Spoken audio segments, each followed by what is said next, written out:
I'm Matt Willis, Public Health Officer for Marin County, with a status update for March 29th. During the pandemic, when we in public health were able to lift our eyes a bit from COVID-19, one of the clearest threats to our community was overdose, and in particular, fentanyl. Today, I'm going to provide a snapshot of the fentanyl crisis in Marin and invite you to a community-wide forum to address this issue on April 10th. First, thanks to all of you who responded to our survey regarding the overdose alert that we sent out. Your feedback is critical as we refine our tools for addressing this crisis together. To describe the overdose crisis locally, I'll start with some data. If you were to guess the leading cause of death for residents under age 55 in Marin, most of us would think of cancer or heart attacks or strokes or infections. And if you guessed cancer, you'd be right, up until about 2021. But starting that year, accidental drug overdose became the leading cause of death overall in Marin residents under age 55. And that reflects a trend. From 2019 through 2021, fatal overdose rates more than doubled in our community. That surge, the change from prior rates, was driven almost entirely by one substance, and that's fentanyl. About 2 of 3 overdose deaths now involve fentanyl, which is a very high potency opioid that is related to morphine and heroin. For about the last 3 years, overdoses in Marin have plateaued at an unacceptably high level. An average of about 1 every 6 days in our county is a fatal overdose.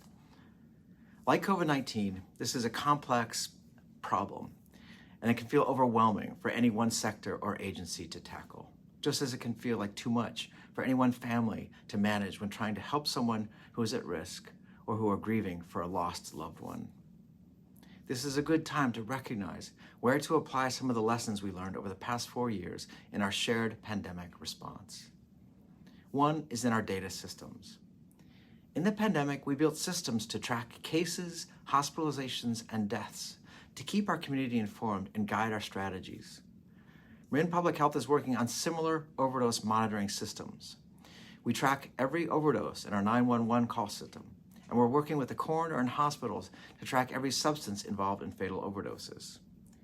We've also started looking in wastewater, like we do for viruses, for fentanyl levels. In April, a small team from the CDC will be joining us in Marin to help refine our monitoring systems so we have the best view across these multiple data resources to better predict and prevent overdoses. Building a high-quality monitoring systems to track this crisis will have local value and can also be a model for other communities. For our pandemic response, our community also worked to understand and employ every tool available to us.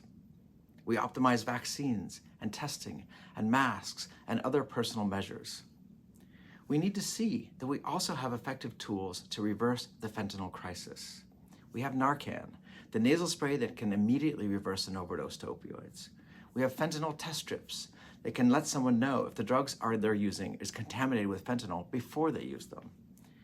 We have treatments for addiction, medications like methadone and buprenorphine, which are highly effective and proven to lower overdose risk.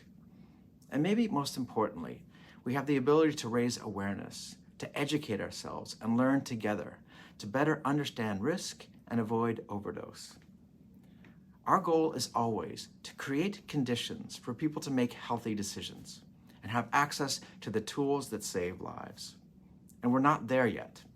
Our data proves it, with more than 1 overdose death weekly. Marin is not unique in this issue. This is a national crisis. But most of the solutions for our community will have to be ours and enacted locally. To that end, OD Free Marin, our overdose prevention coalition, will be hosting a virtual open community-wide convening on April 10th at 6:30 p.m. You'll see the invite in the weekly status update text. You'll hear the latest data at that meeting and trends. You'll learn what schools, healthcare, community organizations, and others are doing to reverse this crisis. You'll learn more about the tools we have access to and what you can do to protect yourself, your loved ones, and even strangers who may be in need. Over the next few weeks, you'll be invited to contribute to our understanding of this issue and tell us how it impacts you, what challenges you face, and what solutions you might see. Building on our shared pandemic experience, we recognize that solutions are ultimately in our hands and what we create together as a community. Thank you for doing your part.